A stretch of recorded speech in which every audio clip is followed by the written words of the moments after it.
It's time to get inspired in the kitchen. I'm Connie, and I'm going to show you how to make a very elegant but simple dessert with a little help from Trader Joe's. We start off with their chocolate lava cakes, and you just place upside down on a microwave-safe plate and microwave for about 50 seconds, which I've already done. And then top with some ice cream. And a little sauce. I've got some chocolate sauce here.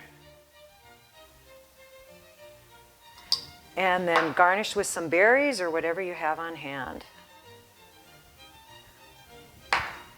And it tastes as wonderful as it looks. You would never know it's a frozen microwave cake, and if you serve it to your guests, they'll never know either.